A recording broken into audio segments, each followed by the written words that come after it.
Golly, we already have 100 viewers. Yep. Holy shit! Someone said you got 100 already. You can start now. You know, I'm a hey, yo, yo, this is crazy. What's up, my friends, my family, my fellow gamers? Is your only friend in these YouTube streets, Puerto77, and holy cow, there's already 100 viewers, or about 100 viewers. Oh shit, that shit went down to 10. Jesus Christ, is it better for me not to do 91. I think, yeah, it went from 100 to 91. Why, is it better to me not have the show go live? I get more views that way? Just let y'all just chill in the chat and check it out and stuff like that? Anyway, hey, I want to apologize for the tardy start. Hey, you know, work is work, and sometimes that's out of my control, but I did not want to cancel the show because this is going to be the last podcast of the year. I might still do some content here and there, but as far as organized podcast, this is going to be the last one for 2022. Can't wait till we kick off 2023 and stuff like that. But yeah, so I'm glad you guys here. I'm glad for your patience. I know you guys got the Puerto Ricans always late jokes. I get it. But you know, I love you guys, man. I truly appreciate it. You know, I got a great guest today. We got, you know, of course today, you know, last week, right? I brought, you know, the sauce meets the sazon. But this week, the sazon meets the salt. So this is going to be a very flavorful podcast. So if you're one of those people that like your food bland, like, you know, like tastes like nothing, this is not the podcast for you, because this podcast got seasoning out the ass, and it's going to be a great, and of course, it's going to be led off with Saltiest Gaming, my brother. Thank you so much for rocking. Bro, I work on segues, not because I'm on the radio or anything, but it's a great segue because I got Popeye's chicken, all right? Ooh! So I got the chicken sandwich. I wish I could say it was for the first time, but it's not. But It is just the perfect. You're talking about seasoning, right? I mean, yeah. I back in the day before all this shit went crazy, people were fighting in the streets and lining up to get these Popeye chicken sandwiches, and I never jumped on that train. You know, I didn't fight anybody to get it, but damn, talk about seasoning. Holy shit. Ooh, that's it, it's right? Good. Yo, I was in Germany during that crazy time, and I was like, what the fuck is going on over there? Like, the people were bringing whole chickens to the restaurant because they say, hey, we ran out of chicken. So, like, here, I brought you one. Chop that shit up and make it. I'm like, yo, dude, it doesn't work that way. They don't actually chop up the chicken in the back of the kitchen and cook it. That's not, it comes pre-packed. But, yo, that was just weird, man. That whole Popeye's chicken craze, fighting. Insane. Yo, people arguing. Oh, I was like, holy cow, like, the chicken cannot be that good. It's just, I don't know, man. I don't know if it was people. I mean, what do you think? Is the chicken that good? Hey, bro, I'm not the biggest fried chicken fan, but it changed my life, I have to say, you know, so I can see it, you know, I can see why people are running there and getting the scrap. Hell, you might bring a live chicken in there and try to cook it up with that kind of seasoning and juice. Woo! Oh, wow, he said it changed my life. Changed my life. He would never eat another chicken sandwich from anybody. You know, nobody else. Oh shit! Oh man, the season's already started hard. Ghost in the Garage. Yeah, gaming. He says right off the bat, he says, Merry Christmas, P-Rock, let's go, with $100 super chat. Holy shit. Thank you so much. Hey, Merry Christmas to you. We're going to give you the deluxe edition of this show, of course, with Salty. All right. And I got one of my crew members here, you know, call me Jay. My brother, how you been, man? How's everything with you? Yeah, I've been good. It's been busy. So I couldn't attend most of the previous ones that you made, but I made sure to come by this one. Oh, thank you. You just good time because you it's for the last one of the year. Yeah. This has been busy for everybody in the holiday seasons, man. Everybody's making moves, Christmas shopping, all that stuff. So over the last couple of weeks, you know, some of the panel members have been in and out, but that's just how it is. You know what I'm saying? Again, if your priority is your family, taking care of the holidays, by all means, you gotta do what you gotta do. You know, there's no ill wills. You know, but hey, I thank you very much for taking the time and enjoying this. Same goes to you. All right. Hey, to the chat, thank you so much for rocking out. I hope this show is great for you guys. We're going to kick it off. We're going to start with the first topic. All right. The first topic is there's a little animosity in the Xbox community. They're starting noticing like third parties kind of like, you know, like if Dave Chappelle walk in the club and he just mushed the girl to the side, you know, some third party are like, of course, leading the pack is Square Enix, and there's a little bit of, you know, salt going around with stuff like that, right? Even Windows Central wrote an article about it, talking about, hey, what's going on? Third parties, missing on Xbox and stuff like that. I did my little live video, I think it was Sunday, talking about it and stuff. I want to talk to the guests. Hey, Salty, you've been around, you've seen this stuff. Yeah. Hey, what do you think about that? First, what do you think about, once again, third party potentially skipping out Xbox, right? Can you give your opinion on why you think the root cause is that? And what do you think can be the remedy to fix this situation? Yeah, a lot of times when we look at the entertainment industry, kind of look at movies and TV shows, because I mean it's kind of a comparison. Video games is kind of a lot different, but you look at one of the leaders of subscription services. You look at Netflix, right? And you look at the path that they went on. First of all, it's incredibly hard to create your own content. And, they even have like Stranger Things and stuff like that. But we kind of saw the writing on the wall with this third party situation with Netflix, because even if they were able to secure content, it was just temporary. So they cut a deal with Disney. Disney's like, nah, eventually we're going to take our characters back, which Daredevil was probably one of the better shows on Netflix. Yes. So when you create services like this, it's like a great idea, right? Hey, we're going to give you all this content and you're able to watch it for a price. And usually they try to sell you on the low price. But unfortunately, what that does is it creates an ecosystem that you control. That people have to follow your rules to be there, or metrics when it comes to business practices. They don't follow the same rules, right? A subscription service doesn't follow the same rules as a publisher that puts out a game that's dependent on people buying their shit. And for it to be a good game, generally speaking, for people to put their money into the product, a subscription service is like, hey, we have this buffet service. You can watch it when you want to. Hey, we dropped Moon Knight in our service in Disney Plus months ago, but you can go catch that whenever you want. So it's like it's their ecosystem. They control the rules. So they've not only conditioned their consumer base to not buy games, specifically anything that's not in Game Pass. It just doesn't really fly, because it's like, well, what if it goes to Game Pass? What if things change? MLB The Show, they see tidbits of signs of things that were promised before by like Phil Spencer and the likes. Hey, we're going to drop a big game in there every quarter. And they've heard the whole thing. So if you're a consumer and, you're kind of trying to save money or whatever you are in this ecosystem, you've been told time after time after time, this is the greatest value in gaming.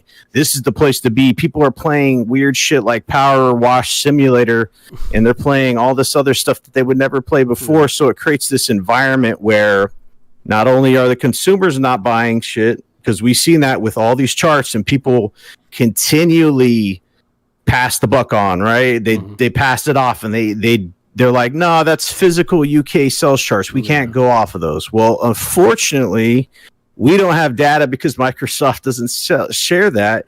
And why don't they share that is because it's horrible.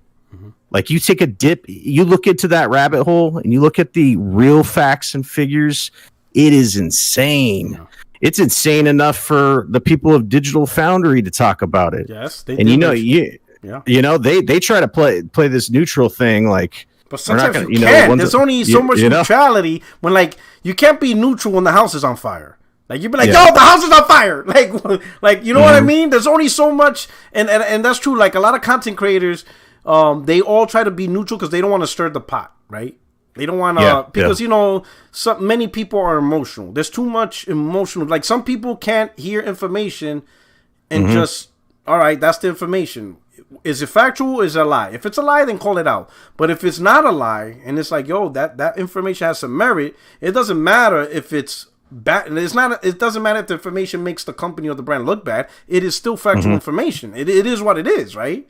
And you know, it's some people are not responsive to that, you know. And I'm glad you brought up the Game Pass factor, right? Because I did mention last week when I was talking to Gas when they had them online, I told them one of the crutches or obstacles Microsoft created for themselves is going all in on Game Pass across everything. Now I understand they're all in on Game Pass as far as the platform. But sometimes you have to be flexible when talking with third party. Like if you talk to a third party and you're like, man, that game looks really great for my platform. Let me talk to them, see if I could get that timed exclusive or 1 year exclusive or just exclusive in general for just Xbox PC. Hey guys, hey, I like that game. Let's talk, have a conversation. And they'll come back, hey, what you want to do? Hey, I want that, you know, for Xbox and PC, you know, skip out on PlayStation. And they might be like, yeah, we could do that. Oh, and it also has to be day one on Game Pass. They could be like, whoa, hey, nah. Like, we can't do that. They might be like, we can't do that. We don't want our game tied to a subscription to where we only get a portion of the money, but then you have so many players not buying the game. No, we want the sales. And then Xbox like, well, if you can't put it day one on Game Pass, then never mind. They can't do that. They have to be a little bit more flexible, you know, and not make Game Pass the hard requirement across everything. And I think that's an advantage Sony has, right? Because Sony doesn't place that hard requirement for anybody. Sure, if you can add it to PS Plus or something, maybe, you know, whatever. But for the most part, Sony doesn't add that hard requirement. And then being even if market leader, that makes it even easier because I think rumor has it Sony's at 28 million, Xbox is like at 17, 18 million, whatever. So you are the market leader. And you don't place no hard requirements versus the console that's not the market leader, but you want to place a hard requirement. That you just created your own challenge on that one. Even if the requirement wasn't there for Game Pass, it would still be hard for the developer of the game or publisher to accept because they have Game Pass and it's so big and it's so not so big, but like marketed so well, right? Not executed well, but marketed so well that even if that game comes exclusively to Xbox but not on Game Pass, people might still not buy it because they think it will at some point. Ooh. Salty, yeah, so it's like that's a good point. Salty, what do you think about that? The fact that the Game Pass provide a level of conditioning to gamers on the Xbox platform, meaning, oh shit, Microsoft's marketing that? Oh yeah, that's gonna be on Game Pass. I'm gonna chill. Exactly. 100%, man. It's multifaceted, honestly, you know. It's not just cut and dry, hey, we got Game Pass. It affects so many things because even in like the PlayStation Plus realm, to a certain extent, you see kind of trends, the way things are happening. So like a game like Deathloop, for example, when I saw that, like it got media attention and stuff like that, I was like, this shit's gonna hit PlayStation Plus within a year, honestly. And it did. So even that within not putting stuff day and date or whatever, even like a year out, you start thinking, you're like, well, that might hit this subscription service. So then it conditions you to just wait. You're just waiting for shit that never hits that. And then you're playing stuff in the meantime that you wouldn't necessarily play because it's like, if you starve someone out long enough, right? Initially, before they're really, really hungry, if you give them that dog shit patty, right? They might be like, nah, man, I don't know. I'm not hungry enough. But then you stretch the time out. They're like, man, that's starting to look real good. And if you stretch it out even longer, where they're almost dead, they might look at that and think that's like a 5-star meal. It's like Eddie Murphy with the cracker. Yeah, you lock a guy up in a closet. That saltine cracker, it tastes like a steak dinner. Exactly. Like, exactly. This is the best cracker ever. And you're like, exactly. And that's essentially what's going on because, you know, you have the argument whether, you know, you can say whatever you want about the review process, and that's a whole different topic of conversation. But when consistently you're adding like AA games or like simulators all over the place, like Cooking Simulator and Power Wash Simulator and this and that, and then like High on Life, that's like in the 60s, and then you release Crossfire X, you're releasing all this subpar shit, and then it's just like I see gamers playing, and I get it. I people play all kinds of things, and I'm not hating on that aspect, but I know for a fact if they had a choice, because as adults, we only have a certain amount of time in the day. You're working, you're doing all this other stuff, you have family, and you have this certain time designated to play. I personally can't fill that up with garbage, right? I want to fill that up with premium products. That's why the platforms for me, because it's like, would I rather use my 2 hours playing the top of the top or playing Power Wash Simulator? But what happens is, since they don't have content from the first party that's of quality, like I said, you're stretching that time out where the person's getting hungry, and then they just eat whatever the fuck is there. I'm paying for it. You know, they subbed out.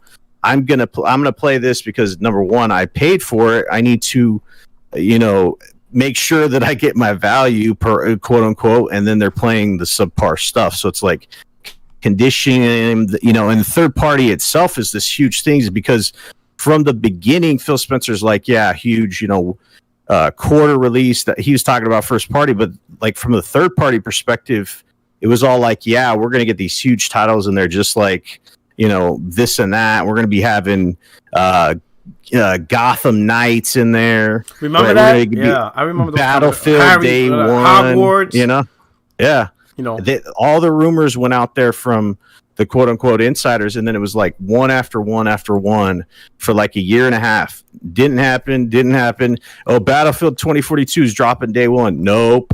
Oh yeah, I remember that one too.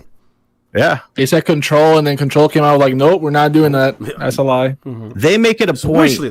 These publishers make it a point to distance themselves from Game Pass to the extent where it's not even just a day one thing. If like Gotham Knights, I think one of their PR people came out because there's a rumor floating around it was going to hit Game Pass, and this was after launch. This isn't just day one. They're like, put a release out there. We're not going to Game Pass, just to let you know. It's like, you have to be clear about that, because it's going to fuck your sales. Like, if people have that rumor out there, they're going to be like, well, I guess I was going to wait for a sale, but I'm just going to wait for.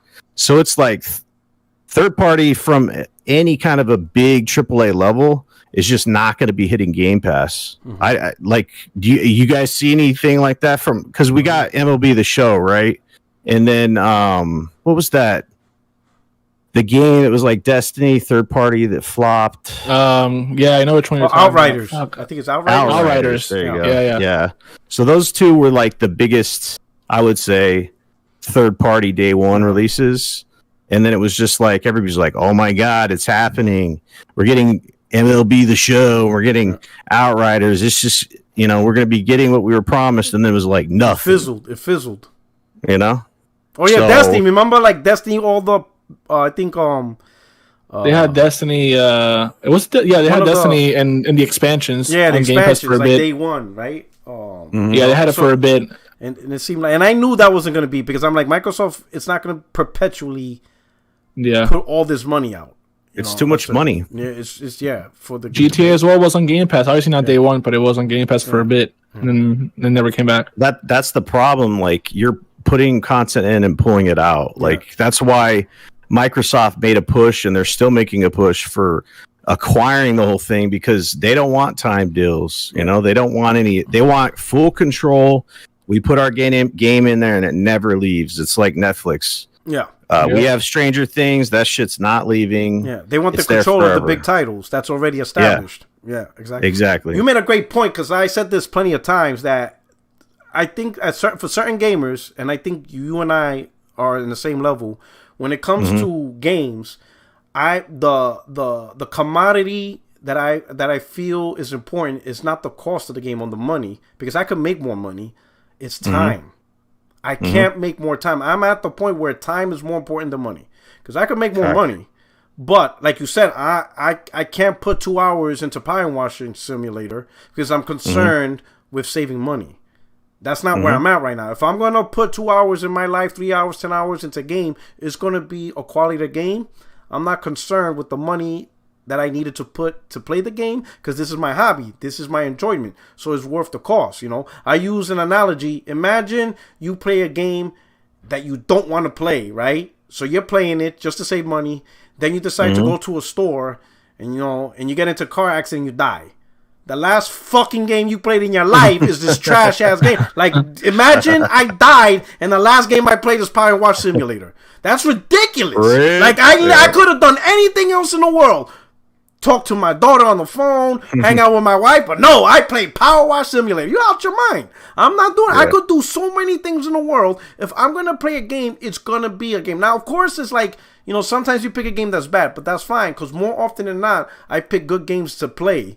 But I'm not going to let a subscription service dictate, you know, what games I want to play. I'm not going to force myself to play games from a subscription service because I'm paying for it every month. And this is what, you know, the subscription service is this new shit. Hey, here's a select bunch of new shit on the service, and I look at it, and I'm like, I don't want to play any of this shit. But if I don't play it, then what do I do? Okay, go buy games here. But if I'm buying games still, then what the hell I'm doing with the service? Like what's going on here? You know? So it's I do understand your point because to me it's time, and I would invest time into good games. You know, sometimes you end up playing flops. It happens. But I'm not going to let a service dictate, you know, be like, hey, play Pentiment if I never really cared to play it. You know, if the only reason I'm playing a game is because it popped up on a service, then is the service really doing what I want it to do? It seems like the service is telling me to play things I really don't want to.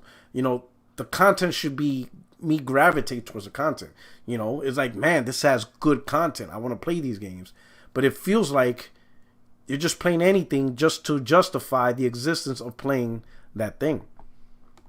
Yeah, we go back to the movie situation. Like everybody was creating their sub services, and then it was during the pandemic, so they were trying this like day one release into movie theaters, and like guess how long that lasted? Like even during a bad time where people weren't going to the movie theaters, it's like all these big companies that thought that they could do this and it would get double dip simultaneously, just cut that like almost immediately. Disney Plus, they tried to release, I think it was like Black Widow, and they got a lawsuit from the main actress, and they didn't make as much money, and they charged too. It wasn't even free on Disney Plus. It was still a separate fee. Like it was like $30. They called it Disney Plus Premier or Premium.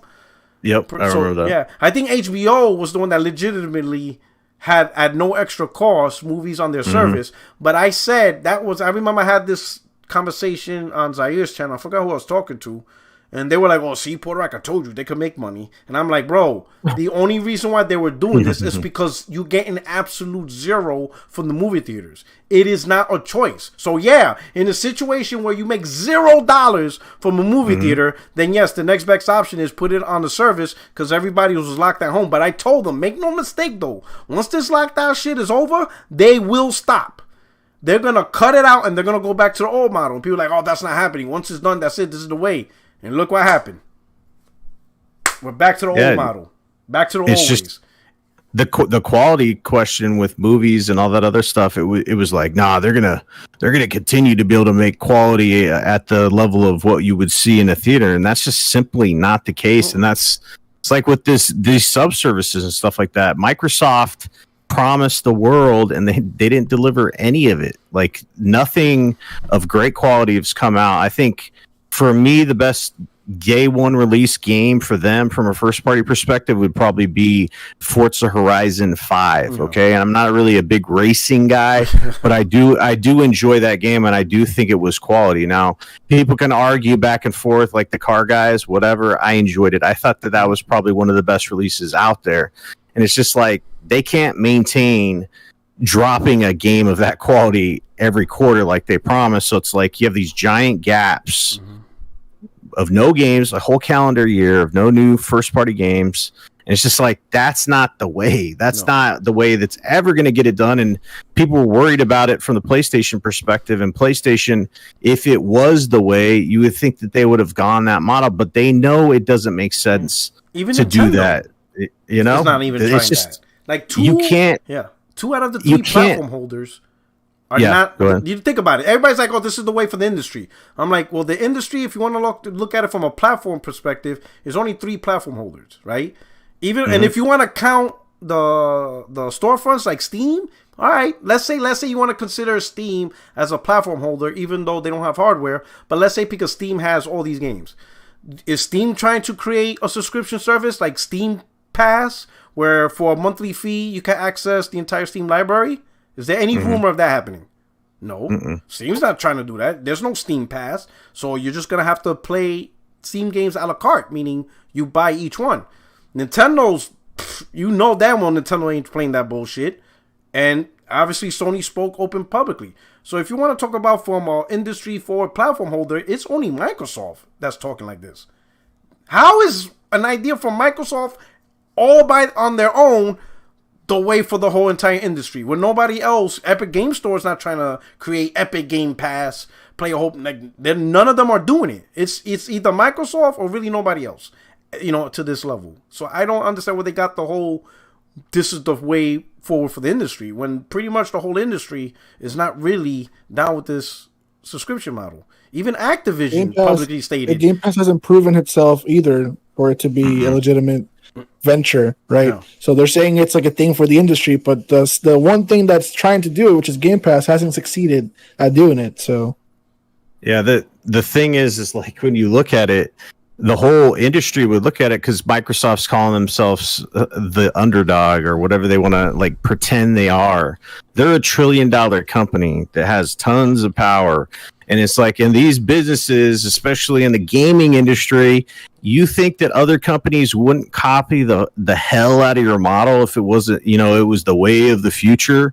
The thing is like Microsoft created this, I don't know, they shot themselves in the foot because they had zero content. When they made an Xbox Game Pass, it was like this Hail Mary, because at the time it was just, they were on the brink. That's when I had an Xbox, and I still have one, but it was my main platform. They were on the brink, all right? Because, Microsoft, they get rid of products and ventures easy. It's like cut your losses, move on. Like Mixer, that's the way business. Windows that's the way businesses go. Zoom. They're like, Zoom. Hey, this isn't making money. Cut it off. Let's go. Let's do something else. So it's like Microsoft saw the sales of like Sunset Overdrive, and they saw the console sales and all that shit that happened based off of, they were putting out numbers that they wanted to sell 300 million Xbox Ones. I don't know if you saw those 1 quotes. billion or some shit. 1 billion. It's just like, what are you guys talking about? Yeah. So it's like Phil got in front of Satya or whoever was in charge at the time, and then he brought up this Game Pass thing, and it was just this Hail Mary. And they bought it because it was a way to move their number one thing, which is the cloud, Azure cloud services. And it's like Microsoft, they have this path that they follow. It's the Xbox original was approved by Bill Gates because he wanted to get Windows in more houses. They wanted to get their products in more households. So it was a vessel to compete on that level in the gaming world. So it's like Microsoft, they have their number one making money, money makers. It's not gaming. Sorry to break it to you. It's all their, they got other products that move the meter there. So the gaming as a venture for them, they're not like they're 100% invested in this shit. They're just trying to say, hey, how can you make us money? Oh, this sub service, this sounds like Netflix. You sell them all this shit. Cloud gaming's the next thing. Let's promise that we're going to hit billions of gamers when we can't even sell to millions. Let's put this pie in the sky shit out there. Like, and then guess what happened to cloud gaming? It failed. Mm-hmm. That was supposed to be the future, but Google pulls out. Amazon is floundering. Yeah. Microsoft was pushing that shit like it was going out of style. And guess who doesn't talk about that anymore? It's Microsoft. Yeah. So it's just that was their vision. Cloud gaming, or the cloud pushing this sub-service, put it everywhere, and we just rake the money in. Yeah. And that's just, it hasn't been the case. No, it has not been the case. Shout out to GamerBoy83. He says, yo, P-Rock, you mad late. Laugh aloud, you see. Sifu is coming to Xbox, and it doesn't show Game Pass. Let's see what happens. That's going to be interesting. The reception is great game. To be honest, Sifu's probably going to be one of the best games to come out on Xbox over the last 2 years. Is up there. So I highly recommend Xbox gamers, if you haven't played it, to play it. But you made a good point, right? Phil Spencer did a Hail Mary throw to save Xbox with the pitch of cloud gaming. And I'm going to say this. I think Phil Spencer was very intelligent to read the room, right? Mm-hmm. Because when Satya took over, he was all about, when he talked to his other divisions, to push cloud and push services over the cloud to get more devices, right? And I think Phil Spencer was in the back of the room, like Phil Spencer was like this, right?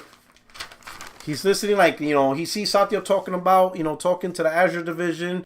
Oh, we need to do this to push cloud. And Phil Spencer's like, And then all of a sudden, Satya starts talking to the Microsoft Office guys. Oh, we're not going to sell Office no more. We're going to make a subscription plan and, and push it through subscription. And then Phil's like, cloud plus subscription. All right, how can I make that work for Xbox? Netflix? Got it. This is the idea I'm going to pitch, right? And when he pitched his idea, based off him recognizing how Satya rolls, Satya bought into it. Because Phil hit all the key points that Satya's looking for. Leveraging Azure, leveraging cloud technology, leveraging subscription plans. These are all things cloud, when you're a CEO and you take over, right? Really in any corporation, right? If you're a leader in a new organization, most of these guys push out a vision statement, right? And it'd be like, hey, this is my vision. This is where we're going to go as a company. So that way all your divisions know, okay, where the fuck are we going to, what direction you going to take us? Because you're the one in charge. So I think Phil was smart enough to understand what side he wanted, and he applied it into gaming. But here's the problem. In my opinion, for whatever reason, and I don't mean to say this as a positive, but gamers tend to be the most critical in gaming as compared to any other medium. We're the only consumer that will, in the middle of a game, pause it, zoom in 300 times to see nostril hair, and because nostril hair has bad textures, we say the game is trash. We're the only ones that do that, right?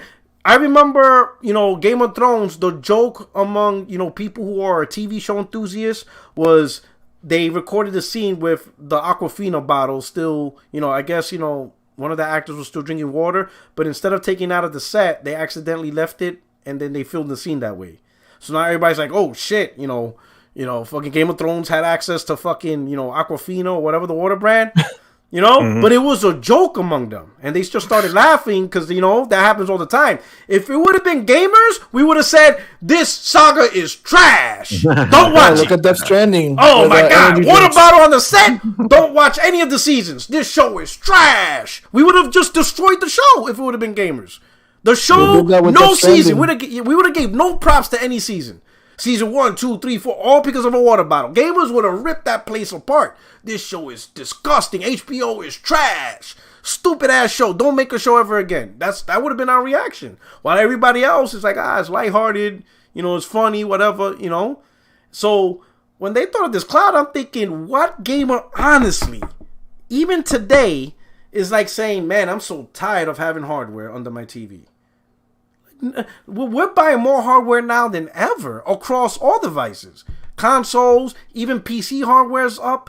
Like, where's the audience that's saying, I am tired of buying hardware when hardware's selling so much? And I think that's the oversight that, Google Stadia had and Phil.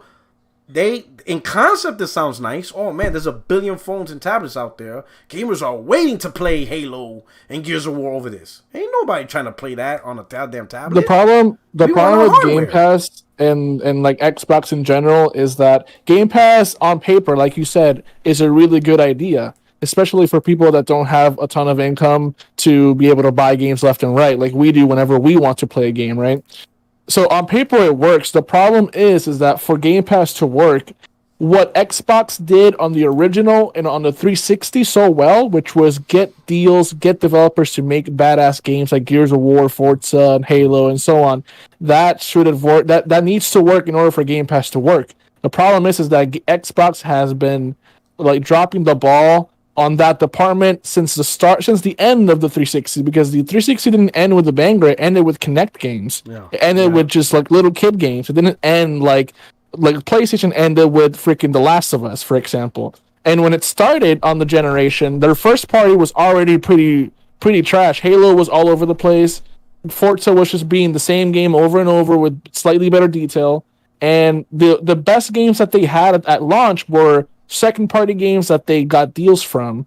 So they have to improve their first party output if they want those games to sell, and also for Game Pass to succeed, because Game Pass would have been a lot better if all of their first party games were firing on all cylinders, sorry, but they're not.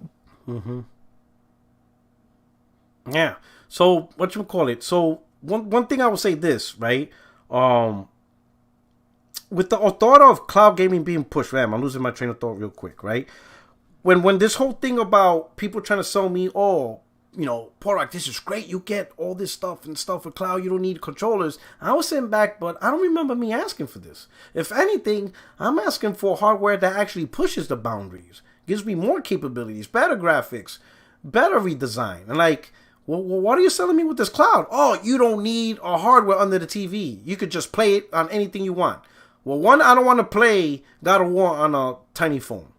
That doesn't sound fun to me. That's just not fun. That's like handheld gaming.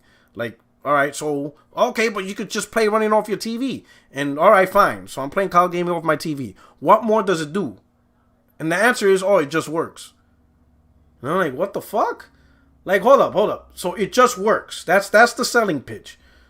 A thing that just works. I mean, will it give me more capabilities than a hardware? Because what I'm looking for is, does it do better than the hardware? And arguably, the answer is no. It's actually worse than native hardware. You usually get higher latency. Usually, the graphical effects is not going to be up to par. You understand what I'm saying? It's just going to be an overall worse experience than the hardware, native hardware. But the selling point is, it works. Does that make sense? Does that it works? It's not a selling point. It makes complete sense, and I because I love gaming no matter where it is, like I've said this before, I have a Switch and everything else, and I'll play it if the experience is up to par, so there's nothing that will end my game session like lag, right? Input lag, and with a controller, or if you have ever experienced drift in your controller, just a little bit, like a slight drift will completely destroy your experience. Yes. You cannot do pinpoint moves with Mario, right? Or whatever the jumping sections. If you have a slight drift, then it makes your experience completely different. That's the thing. It's with gaming and then this cloud promise, it's no matter what you promise, there's always going to be some hiccups. And it's just with the internet infrastructure in America. I don't know how it is where everybody lives, but in my city, there's dead spots, there's fluctuations, there's downtimes, there's this and that. And there's just there's always room for it's just well, you guys are not, you made all these huge promises. Google Stadia came out and talked about 8K streaming in this shit, dude. And it's just servers. All that it's shit. Just 8K. What? Let's try to get a consistent 1080p stream or any of that. And there's so many barriers to entry, and it's just people that game. It's different than because you're talking about movies, how gamers dissect stuff, and it's true because you're literally controlling the medium. It's when I watch. What have I been watching? Moon Knight, right? I'm not controlling the dude and making him need to do anything. I'm just sitting there passive, doing whatever, and I'm enjoying the entertainment. With gaming, so many other things that you wouldn't care about when you're watching a show or anything. It's the movement, how much latency is in it. Have you played another version of this game that was better? Because it's if you see a Dark Souls game and then you look at the Surge or whatever, from an outside perspective, they're oh man, these games are similar. But you pick up the sticks and it's you could tell the difference that people can't see. So it's all that stuff's going into it. And I think game development has got to be one of the hardest things out there to appease audiences, because imagine trying to have all those factors go into it, and it's just you need to meet deadlines. There's gamers are so picky. I'm picky. Everybody's picky. And it's just if your shit does not hit, you could get, how much did you spend on your game? 100, 200 million? Imagine flopping that, or it's just huge pressure on these, publishers and developers, but that's just the way gaming is. So, I don't know. It's just different, but gamers are not going to change the way their preference are. You're not going to magically want to go play on a phone when you're used to playing on sticks. Yes. You know what I'm saying? You're not going to go to a keyboard after you've been playing a console your whole life and just hop on a keyboard and dominate. Your body doesn't work like that. No. You literally have to train your brain. It's kind of like walking. You didn't just go from being a baby to go run a marathon. You got to learn that shit. You got to put it into muscle memory. So it's gamers are accustomed to a way. So if I pick up a phone, it has haptic feedback and I can't tell where the fuck my fingers are, I don't want to do that. Yeah. I don't care if the graphics are the same or quote unquote the visuals are the same. If the gaming experience is different, fuck it. I don't want to play it at all. Right? So that's the biggest impedance. They don't even, they're just like, man, just get it working 720p on the screen. You know, it's just like, I don't know, man. And you make a great point, because there's certain things we'll accept for movies. Like, for example, like I said, I watch Disney Plus, Netflix, whatever. And sometimes, for whatever reason, whether it's my internet service provider, maybe the router connection to the TV, sometimes you get that little 25-second circle, and then boom, the movie just, it's like for 5-6 second delay, and then the stream. That doesn't bother me. But I can't have that while playing a game. I can't just have the game just pause. Like, what the and then it goes. The fuck? Like, what the fuck just happened? Like, that's a much concern. I don't want my games just stuttering or stopping outright because it has to catch up or stream or whatever. Like, that's not acceptable, like, the level, right? And another good point is, I think the gaming industry, in terms of developers and the productions, they have it much harder than movies. Because movies is just film, right? They they record it and then that's it. But developers, they have to worry about performance because it's an active level of entertainment. So, if the game stutters, they have to release a patch. They always have to constantly make sure that the experience is well for the user. You know what I'm saying? While a movie, they don't have to worry about that. The only thing they have to worry about a movie is really the acting and the story. That's really it. Is the story good and is the acting good? If that shit sucks, well, there's nothing you can do about it or whatever, right? And people have different tolerances of acting and story, whatever. But gaming, if a game is running poorly, there's very little tolerance for that, and you will get thrashed. And sometimes there's no coming back from that. Like, some gamers are just like, nah, I'm done with this. I'm not coming back to this. You understand what I'm saying? Gotham had like terrible performance issues, and even though they might have fixed it by now, but when I mention Gotham Knights, majority of the chat's gonna think stuttery, runs like shit, all this other crap. Yeah. There's not a lot of publishers or games that can bounce back. Like Cyberpunk. No Man's Sky. No Man's Sky is an example. No Man's Sky bounced back. Yeah. It's a massive game now, but some people will still be like, no, that game doesn't got content. Rare. It's trash. Yeah, but typically, like when they get that stamp on them, this game's buggy, it never leaves. It doesn't matter how many patches will go out there.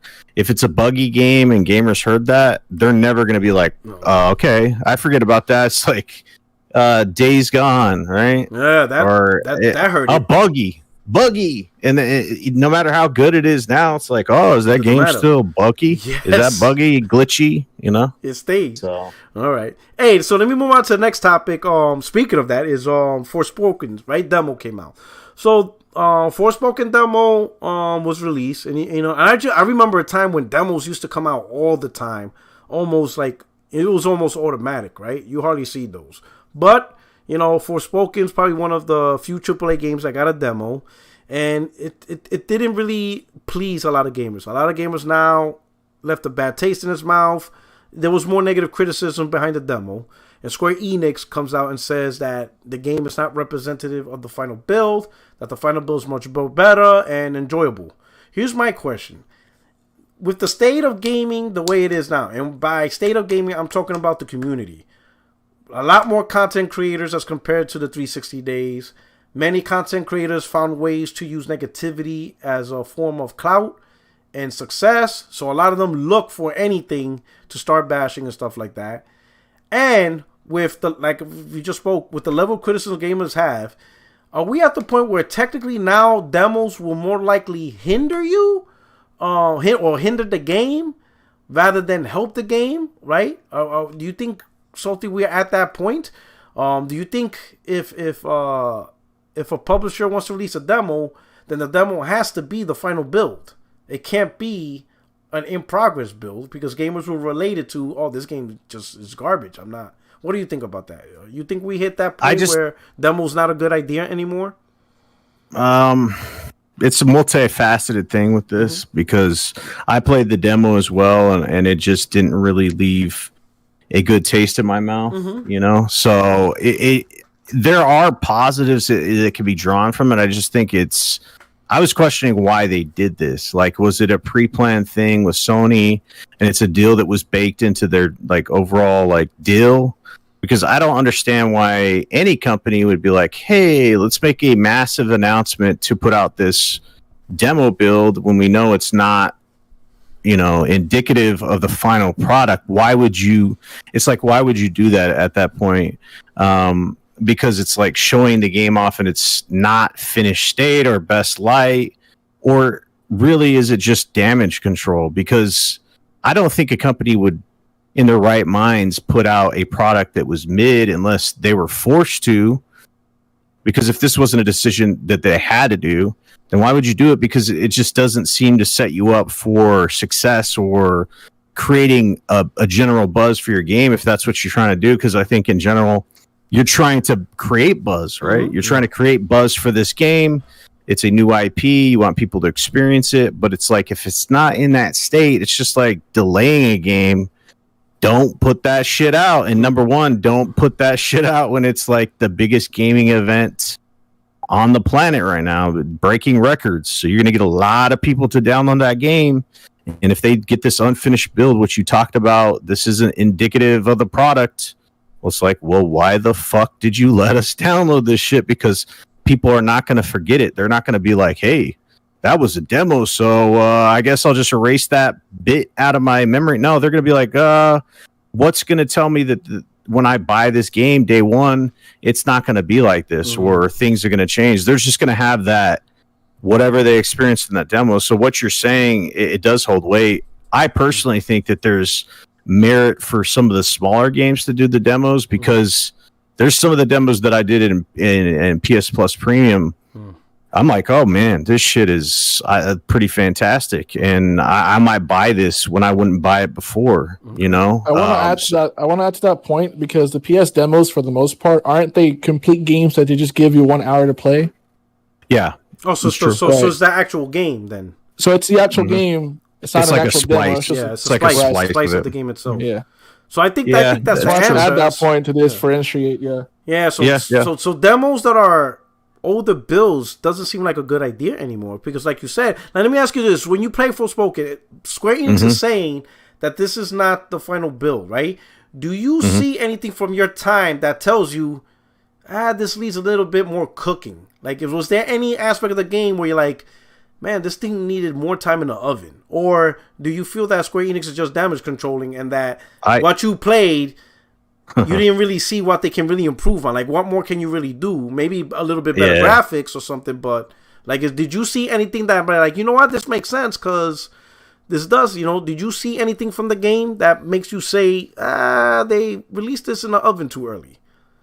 Yeah, I don't know. Like, how many times has this been delayed already? It's like, I feel like it was like 2 times already or whatever. And it seems like, I don't know. I look at this game, and I've talked about Square Enix before, and it's like they release games that are either dog shit or the shit. You know what I'm saying? This like, game's there's no in the shit. middle. Like, it's awesome. Like, like, you can't really say, oh, that's a good game. No, it's that's not how they are. They're either going to have a banger, or it's not going to be. It's going to be a flop, and they've shown that. And could this be in the middle? Maybe, but it's like with a new IP like this, I got in there and gave my initial impressions, because people, they see me on Twitter or whatever, they see me on my channel or whatever, they have some thought process. But if I think a game is not something that is on the level it should be, or it needs to be discussed, I talk about it. And I've been clear about this game from the beginning, even with the trailers and like when they're doing the gameplay demos before it got delayed. I was just like, man, something about this game is just not hitting for me the way I'm seeing it. And then I got in the game, and then I was experiencing some of the things that I thought was going to happen with this game. So I just think it's just the development team needs more time. And I don't know, like, again, it's a little fishy, because it's like, I think they had a timeline they had to meet.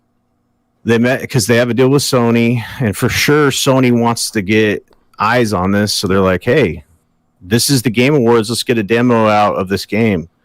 And that they're not going to be like, well, the game is bullshit right now. The demo is too, so we're not going to do this. It's like, no. Okay, Sony, we're going to put a demo out for you, and we can't delay this game anymore. And it's just, eventually you're going to put the game out. But it's like, again, that's why I said, why would you put a game out or a demo out in this state if it's not indicative of the final product? Either that means that you lack leadership and, quality control, which is bad on you, or you put this game out and you're damage controlling based off the response, So, and I think it's the latter, honestly. I just think, I think they put the game out and they got that negative reception and they just were like, okay, well, this isn't the final product. It'll be better because they still have some time, but I don't think it's going to change much, honestly. So I mean, the more I pay attention to the gaming industry, I come to the realization that common sense is not so common for certain companies. Like, for example, why would you release a game that has bugs and whatever, and then 3 days later, you release the patches and the fixes? And I'm thinking, why didn't you just delay the game for like a month? Do all the patches so that way, because to me, first impression is everything, right? Especially when it comes to a game, because Miyamoto said it best. If you release a bad game, it's bad forever. Like, they're just that's your first impression, right? You don't got time to fix it, right? So if you delay it, even especially when like you create the patch 2-3 days later, that's what's weird. Like Callisto Protocol, we'll use that recent example. They released the game, it has issues, and the first patch came out like within 2 days. Like, hold on, if you made a patch that fast, why didn't you say, hey, guys, we know you guys were really looking forward to Callisto Protocol, but we're going to delay this game to January.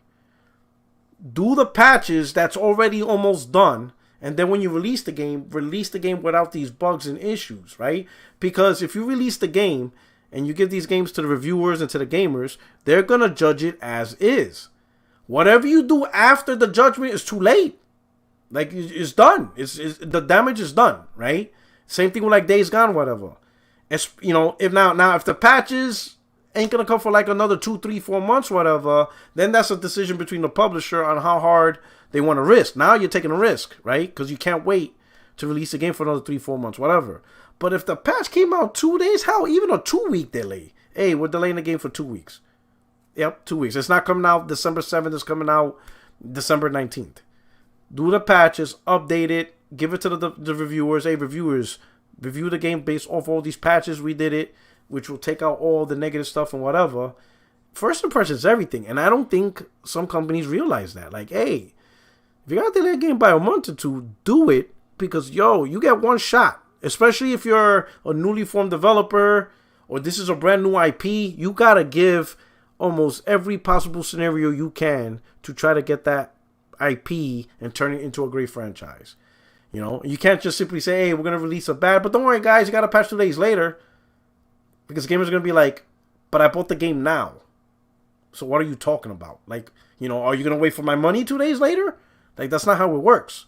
Like, if we bought the game now, then we're going to judge it how it is now and stuff. And then you're just going to have to deal with the consequences. But I don't understand how publishers don't have that logic. Like, hey, we can't really, we got to stop releasing games that give off a bad first impression. We got to stop giving reviewers a copy of games that doesn't have the day one patch. Like, to me, that term shouldn't even exist. What the fuck is a day one patch? Like, that doesn't make sense. Like, that's just not how it is, man. Like, no. Like, day one patch, no. That sounds like, to me, delay the game by 2 weeks and just add the goddamn patch and then say, hey, here's the game released. Let us know what you think. What do you think about that? What's mind-blowing is to think back to the days without internet and stuff. What's up with that? Like, why could they do? I know that there's a lot more going on when it comes to these games, but when they released them back in the day with no internet, I mean, that's it. That's no day one patch, no updates, no nothing. That's what you get. And I don't know. I'm sure there's some problems with those games and stuff like that, but I just think that they're kind of leaning into that, like leaning into the day one patch. I agree. I just think it's just become quote unquote acceptable for gamers to like, oh man, there's like 100 gig day one patch or some shit. Yeah, like what the heck? That's bigger than the game. Like what?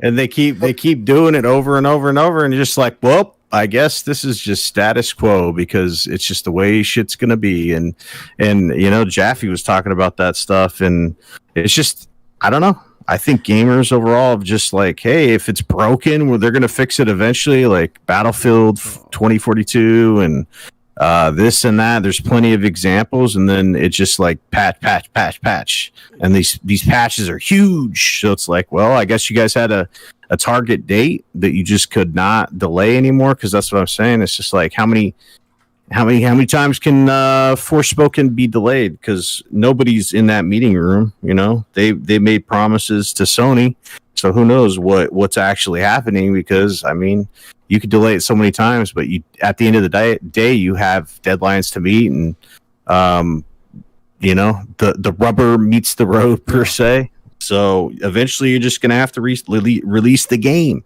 and you can't delay it anymore. You know, it's just. Interesting. Wow. Right. Jay, you got anything? Because then we'll so I think it's what Salty said before, which is a multifaceted issue. I think that demos, in my opinion, are absolutely like terrible for gaming right now because of many reasons. One of them is just gamers. There's a lot more gamers that don't think like us, that when we see something say demo, we know that's really not what the game's going to look like at the end. We knew this ever since the PS1 era, PS2, PS3, whenever we saw a demo, it's like, okay, this is how the game is more or less, but it's not going to be like that at the end. So they're more conditioned to, because of things like free-to-play games, for example. The demo's free. There's a lot of free-to-play games they can play, and they compare that to what a demo is. And like you said about content creators, like being so negative, some of them, and that's their content. They're used to seeing, well, this free-to-play thing, is way better than this other free-to-play thing. So they just see something like Forspoken demo, and they see the issues with it, and they think that's the game. Like an example of that is like when GTA 6 got leaked. We all know it's not the full game. We know that it's like close. In development. Yeah. Right. We know that it's in development. We know, but still people clowned on them. Like it goes like that one thing went to show how, like, for lack of a better word, stupid majority of gamers nowadays are, because they just don't really understand what goes behind closed doors. And we don't understand that either, but we know more than they do because we've been around for a lot longer. So they see something like Forspoken, like I said, and they just compare it to other things that they could play for free. And, you know, for them, it's just that. It's just a game to trash and crap on. Yeah, so you brought up a good point. That Grand Theft Auto 6 leak, gamers were complaining, saying, oh, this looks like trash. They were literally judging the game. And I'm like, yo, this is technically not even the game yet. Like, you still see the numbers and the codes and the command line. Yep. Like, they're literally, this is not even, like, alpha. This is, like, literally, they're just still, this shit could still be 3-4 years off. Like, you know what's the best part about all that? They're just working right now. This is nothing. This is just them working on the game. And we're going to say, oh, man, this thing's going to look like trash. Like, bro, this thing's probably not even halfway in the development cycle. We probably won't see this game till like 2026. Like, what are y'all guys complaining about? The best part about that leak for Rock, though, is that if you see that gameplay, the gameplay side, not the graphics, and you compare that, it's not even alpha, like you say. You compare that gameplay to games like Watch Dogs 2, Watch Dogs Legion, other open world games that are out already. That's not even alpha. It's already way better than what these games that already came out have. That goes to show how far ahead Rockstar is in terms of just everything. Yeah. Like, their alpha looks better than a full game, basically. Yo, it's crazy. That's crazy. And that drove me like, and this is what it is. Like, you don't know, like, because that leak drove so much, you know, traction, whatever, that you don't know how many, you know, because obviously you're gonna have your trolls, right? But I couldn't tell the difference between the trolls and the people who were actually genuinely mad. That's how crazy it got. I couldn't tell the difference. Like, some of the trolls that I know in the community, they're going to do what they're going to do. You know, like another LED, you know he's going to take advantage of that. You know, there's certain guys, you know that they're designed for that, to have fun. But there was people out there mad, and I'm like, I don't know if this guy's trolling or if he's really mad. Like, holy shit, what's going on here? With social media, it's like, with negative stories in general, it's like the pile-on effect. If it's trending in that negative way, it will just, it's like you're saying, all these people that, you know, build off of that, then it's just moving the algorithm that much more further. Yeah. But you could tell how much Rockstar was not messing around. I think I posted a picture. It wasn't even a video, and I was like, they got you. They copyrighted it. Yeah, they were shutting down. Yeah, they were shutting down. Yeah, they were copyrighting everybody. I was so even like a monster like them, because they're just gonna kind of bounce back. Not even bounce back. It's just probably free PR for them. Yeah. Because everybody's so excited for it, it's not going to change anything. But you can think for like a smaller developer, even like a lower indie, if this shit happened to them, first of all, people probably wouldn't give a fuck because they're small. But it's just I'm trying to find an example of like how if they did. If they did it, it could literally tank your game. If people see it, because you got to see some like side by sides, like. Sony, I don't know who put it out, but it's a bunch of games that were in that state that GTA's in, and it looks crazy to see what those games look like before everything was put on and stuff, like Horizon Zero Dawn and God of War 2018. Yeah. I think a developer put it out, but a lot of people did that. Yeah, after the incident, I think people don't realize, hey, you're gonna have like when you start developing a game, it's gonna look like shit, but that's not the point. In fact, graphics is usually towards the end or stuff like that. Yeah, they got to make sure they got the animation, the physics, the actual interaction. There's a lot of shit they got to do. So yeah, if you leak a game halfway or maybe not even halfway into development, it's gonna look like trash. But you're not meant to see it. Yep.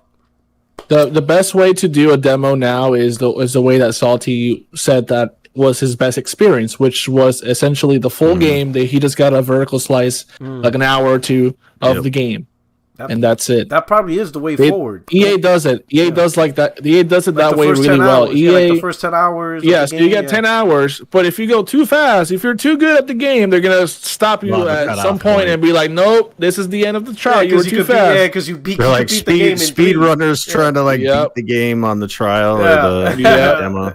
I did that because I was playing Need for Speed in a trial before I bought it, and I got to the first week or whatever, because there's 4 weeks, and they're like, "That's it, you gotta buy it." I was like, "Fuck, all right, let me go play it. Let me go buy it." Hey, I already played for 30 minutes. Like, nah, son, we know what you doing. Roller, what's the roller derby game that came out where they're like, "Hey, we're gonna give you a free hour." Oh, the Just combat kidding. derby, It's only, whatever. It's only 30 minutes. It's like that 2-hour demo or whatever you're supposed to have. You start it up, it's like you got 30 minutes left. It's like what the fuck? The hell? Yeah. So but that makes I think actual, like you said, slices of the actual game is probably the best way forward. It's detrimental. There's so many ways to market your game now that's not demos. Back then, YouTube wasn't as big or just media and channels, so the demo was the best way to market a game before it came out. You play a demo and you're like, this looks pretty freaking cool. I want to play this some more. But now there's YouTube, there's streamers if you want to wait till it comes out, and so many other avenues that demos just kind of hurt the game more. But even when it comes out, if it's really good, Twitter will let you know, and YouTube will let you know if it's really good. So it doesn't really matter that people were trashing this game.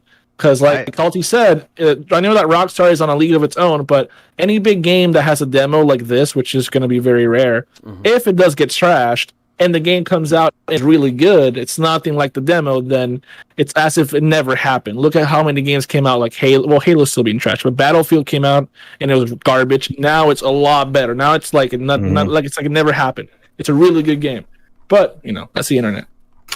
Yeah, and I think that we kind of nailed, put the hammer on the head of the nail there. It's just, I think that demos are good for games that came out and probably didn't hit the mark sales-wise, so they're trying to get more eyes on their products as opposed to really, because I was shocked, honestly, like when they announced the demo for Forspoken, I was like, what? Yeah, because you don't hear that as much. Especially I thought we were in the PS3 era. I was like, wait, PS3 era? Back? Yeah.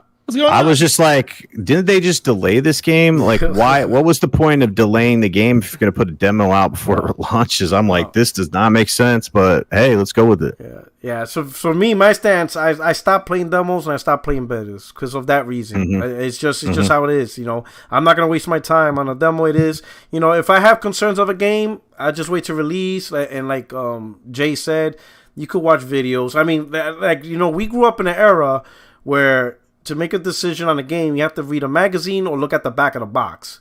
We didn't have streams. I didn't have streams. Game Informer. I didn't have anything. Game Informer. I didn't have anything. So I see a game is what I read in a magazine, is what I'm reading in the back of the box. And then I got to make a decision. Do I buy it or not? And then that's just how it is, you know. So now with streams, videos, all this stuff, like hell, I think if you're not careful, you'll know the whole game before you get to play it because there's so much content out there to figure out what. Yeah, you could really ruin the experience. That's why I'm real careful on what I want to look at because I could just completely ruin the experience or whatever. That's a really good point. There's certain games that I really look forward to nowadays. I try to mute everything or not look at it at all and just wait till it comes out, buy it, and play it blind because too much gets shared sometimes, and then you just get spoiled on something that's pretty big. Yeah, you know. All right, so we're gonna move on to the last topic, and this is more intensive for Saltiest Gaming, right? So, chat, we're gonna get Saltiest Gaming's take on PlayStation, but I'm gonna start off with a little background. All right, so we're not gonna go all the way back to the beginning. We're just gonna go back to just last gen, right? Out of the next gen platforms, what was your first platform that you bought to kick off last gen? Last gen. You talk about the Xbox One? Yeah, the Xbox One, PS4. I was day one on the Xbox One. So the black box that you got, and they give you a little the best box. Yeah, they give you a little tin card. This is day one. The controller had it on it, so that's where I was at. Best Buy, standing out in the rain. Woo! So you were out there. Xbox. You were ready for that Kinect life. All right. That's right, man. Okay. And then what was the next platform did you get? Xbox One X. I got bamboozled by Phil Ness. You know what I'm saying? So you went from Xbox One, then the Xbox One X? Mm-hmm. So he didn't live up to the promises, right? I was getting the You were ready for the VR? You were ready for high fidelity VR? High fidelity VR. I got PUBG in 10 frames, and it was just like, at that point, I was just like, all right, fuck this. Because I don't even, it was like 2017. That's right, because the Switch came out in 2017. That's right. Yeah, so because I was thinking you got the Switch after, but no, Switch came out, the same year as the Xbox One X. Okay. So then, that was incredibly disappointing because, you know, they're making all these promises about teraflops and wait for E3. All this other shit, and Crackdown 3 was on the horizon. There was some bullshit. Cloud gave out 4 Titans. It was horrible. It was so bad. So Salty remembers those days. You know, the Cloud is the power of 4 Titans. Yeah. Like, what the fuck? the beginning of the generation, you do have to give it to Microsoft because they did have good exclusives. They had Titanfall. They were kind of rolling from the 360 generation, different leadership at that time. They focused on the Kinect, which was completely stupid. But they did have good titles in the beginning, and arguably better than what PlayStation had with PlayStation 4. Because me and my friends had the discussion, you know, hey, bro, this and that, and we were close to just saying, hey, you know, we're going to PlayStation 4, but for some reason we made the decision to go to Xbox One, and then you kind of go with where your friends go. It went through the generation, and it was just like from bad to worse. It's just like with their first party output, Halo 5, garbage. What else did they put out? Quantum Break, that was like the TV show that was with that was just like a flop. The game itself, that was like the game itself was okay. Episodes. It was okay. It's just like, and then you get Sunset Overdrive. It was all right. It wasn't like a world beater. I didn't even try to finish it at the time. And then you had, what was that? Recore. Recore is like the straw that broke the camel's back almost, dude. Like that game was fucking ass, dude. And it was made by some like historic developer from Japan too. And it's just like, why do you get all these like storied franchises and people that put out really good shit, and then they come to Xbox and they just fucking suck? It's like Platinum Games, incredible. Oh, let's do Scalebound. Oh, it gets canceled and it's just garbage. Let's get the people that made fucking Alan Wake. Quantum Break his ass, and it's just like, hey, let's get Insomniac.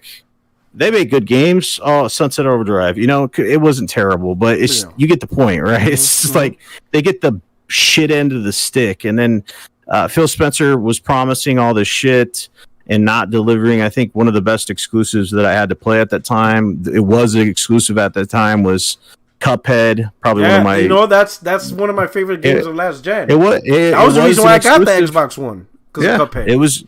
That was arguably one of their best things that they've done. You know, they helped fund that studio and that project, and I love that game. Yeah, so Cuphead's amazing. It's just, I was looking at the PlayStation side, and I saw Bloodborne.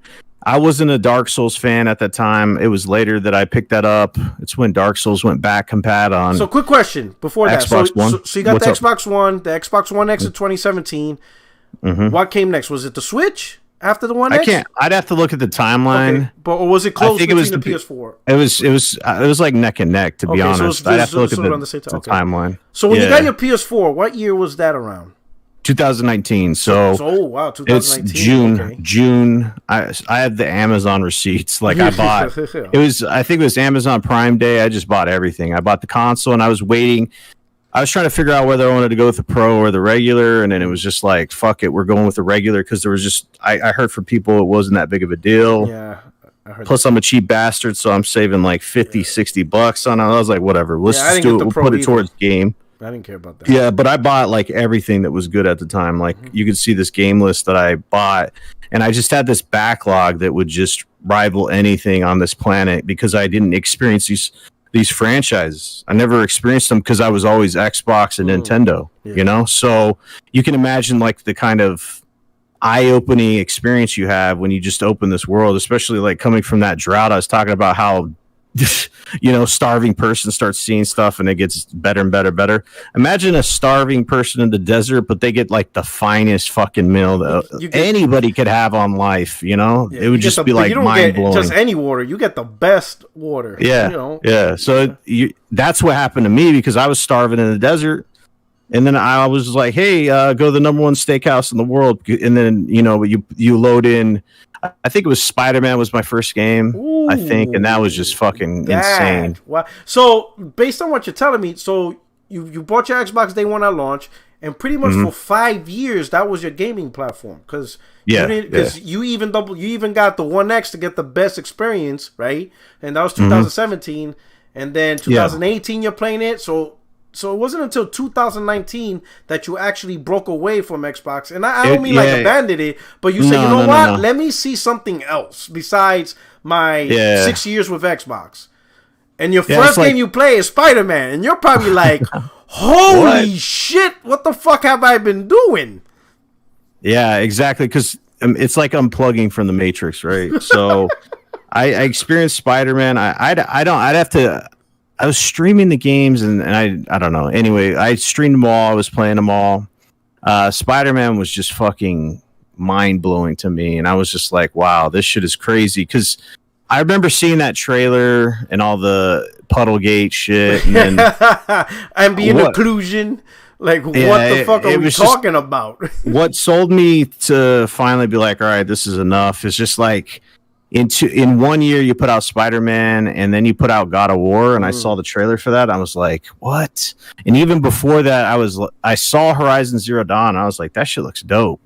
But it didn't push me enough at that time, and it wasn't like I was at my breaking point with them promising games and not delivering on them.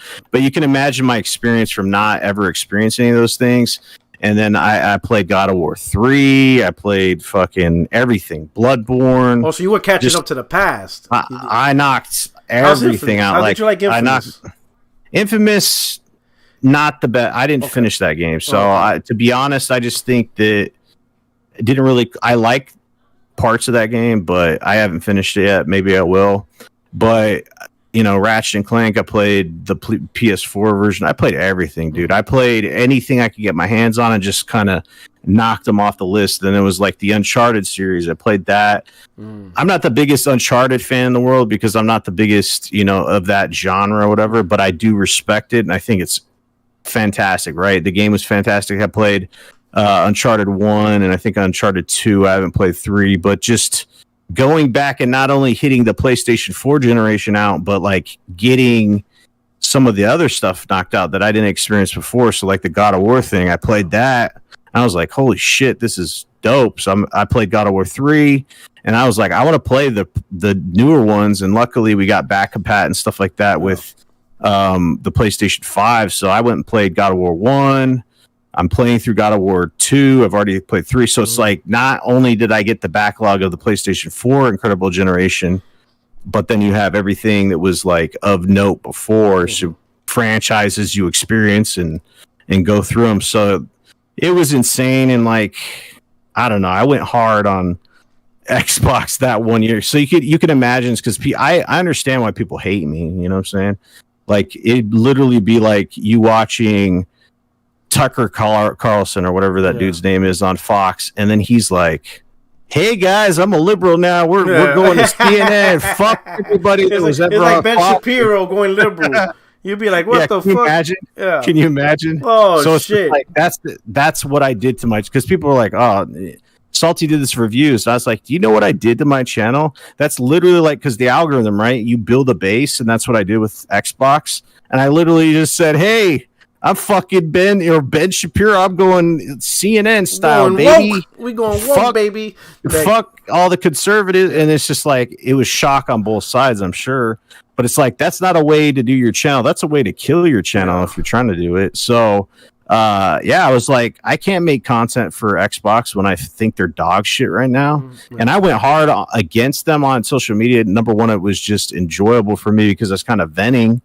Because it's like, I put all this energy and time into supporting your product, and you guys treat it like shit. So it is what it is. So I get to the level, but not to the level of like death threats or any of that shit. But just and people like, upset. But here's the thing. Yeah, man. You know, what do they expect? Like it's not like you didn't have a lot of time with Xbox. For a while, that was your brand. That's what you were playing. 2013, right up from launch, 14, 15, 16, 17, 18. And throughout those years, and I know those years well, like, you know, Phil Spencer's promising, "Oh, we're going to do this, we're going to do this. Hey, I got a great idea. Buy another $500 console. And we're going to give you high for the VR and whatever." And you're doing it. You have no problem buying it, right? You don't get shit. And then you're like, "Man, what the fuck?" And then you see this PlayStation. You hear people talking about it. Of course, you have the PlayStation fanboys talking shit, which you probably had your rounds with, being primary Xbox at the time and a content creator. But then you just, you know what? It's Black Friday, whatever. Fucking $200 PS4 Slim. I mean, it's not going to be the end of the world if you buy it. Cheap games. The games are like $20, $30. Fuck it. Let me just buy this PlayStation, right? You buy the PS4, you hook it up, and then you put in the first game, and you realize, hold the fuck up. Like, wait, hold up. This is huge. Like, how is this so far ahead than my 5 years on Xbox? Like, that's when you realize, nah. Xbox can do better. Because if Sony can do it, then why the fuck can't they just not doing it? Like, that's how I say, like, even though we give props to Sony and whatever, it's not like they're doing something unique that no one can't replicate. You know? If you're willing to put in the effort and time, you can be this great too. But for whatever reason, you're just not doing it. And you expect us to buy more consoles and more controllers and hoodies and fridges? Like, you know what I mean? Like, what the fuck is going on here? Because ultimately, no matter whatever, you see people that are creating content online. If they're a gamer, they're a gamer. Like, you don't. These platforms are just vessels to give us the games. But like I said, I wouldn't have all platforms if I did. You know, I don't use my kid asked me about it. She's like, "Man, you don't ever turn on your Xbox. Why do you have it?" And I was like, "That's a great question, but we're not going to get return on our if we sold it, so we're going to keep it." You know, so it's just from that perspective, like, why do I have a Switch? I haven't bought a game since Marvel Ultimate Alliance, or what is it, Luigi's Mansion or something. I don't buy that many games on there. But guess what? The Zelda's going to come out, and I want to play that. That's how we are, right? You know, I have the platform. Yeah, you may not invest a lot, but when that one game does come out, I'm gonna go get it. You have it, because you don't want to be left out of that one few games. And I think us hardcore stuff like that. But the thing about the community is, especially for content creators, right? Especially for you Xbox guys, right?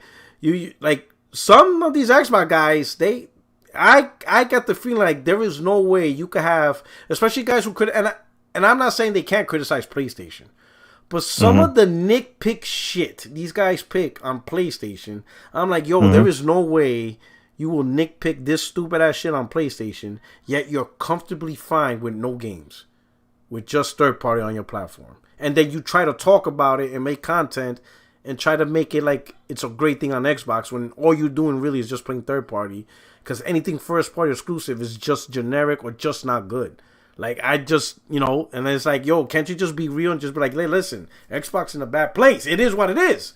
Like, there's no point in hiding the reality that everybody sees. Sure, you can have fun with Xbox if you're playing third party. Sure, there's a lot of third party games, a lot of great third party content, right? But if you're content with that, which is nothing wrong with that, then you really don't have the wiggle room to complain about anybody else, because you're not doing anything unique on that platform. If you love third party, hell, that same third party's on PlayStation or on PC, you can enjoy it there too, and you'll get the same exact thing, right? But if all you're doing is on any platform playing third party, but you want to nitpick other platforms exclusive, that doesn't make sense to me. Like, it doesn't make sense to me, because you're not holding your own platform to that standard. It blows my mind. It's crazy because people think I hate Xbox, and that's just it's funny. They're just kind of a running joke that just keeps on giving. You think eventually they would, because people are like, well, why do you always post about Xbox? It's like I said, if they did their jobs, no one would be able to meme them up. Like if they stopped making fridges and ball warmers for a fucking controller with hoodies. A controller hoodie. Like, who? Controller hoodies. How did you pitch that idea and it got approved? You're dressing up as like Ori and the Blind. That there's memes everywhere, and it's just like, who's providing all those memes? It's Xbox because they're not doing it's like you're not doing the most critical thing. Is games, bro. No other console company could have done what they did. They launched the next gen console with no games, and then they put some games out, and then they go another year with no games. It's just like, dude, no one could do that. And it's just like, yeah, you got to hold their feet to the fire, because I'm just hoping and praying eventually Microsoft will pull their fucking foot out of their own ass and then fire Phil Spencer and get someone in there that actually could do the job and put out good products. Because do I want a good games from Microsoft? Yeah, because we're all gamers, man. Imagine if Xbox had a game that was a banger that everybody wanted to play, like on a God of War level. That would just up the competition. That would make Sony up their game and all this other shit. But it's like Sony's competing with Sony. They're not competing with Xbox, because Xbox, their biggest game that's going to be coming out is Starfield, and I've seen nothing from that game that is like next gen looking, because it's supposed to be a next gen game. It's not exciting me, It's just, that's the thing, man. So it sucks to see, because I know right now Xbox is a shell of its former self. They're never going to be what they were with 360. They're just different. Yeah, they're just different. It's just Game Pass. That's who they are right now. They're not even Xbox anymore. They're Xbox by name, but it's like they're a sub service now. It's just like that's who they are. Mm-hmm. They're a power wash simulator. They're like changing, taking war off of Gears of War. They're putting out, just Master Cheeks and shipping off their IPs and not giving a fuck about them. And it's like, that's who they are now. I don't think, because we both watch sports, Puerto Rock, and it doesn't matter how much money you have if you have bad leadership. I've talked about this before from Knicks. A GM perspective. The New York Knicks. Just, you see, the Knicks, right? It's like example. They have largest market in the NBA, ton of money, largest market. But guess what? They suck all the time. Why? Why is that? It's like, because they're fucking from the top down. It's just like the Arizona Cardinals. It's like Bidwell. He's the son of this dude that died. He was another Bidwell, but he was a perennial loser.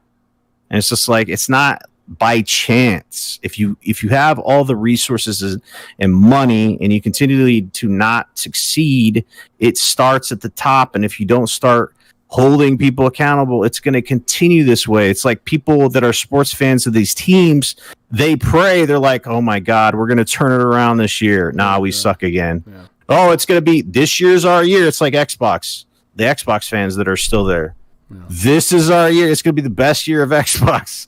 And it's just like, no fucking games. And they do it again. And it's just like, this is going to be our year. It's like, it's the sports fan that has shitty owners.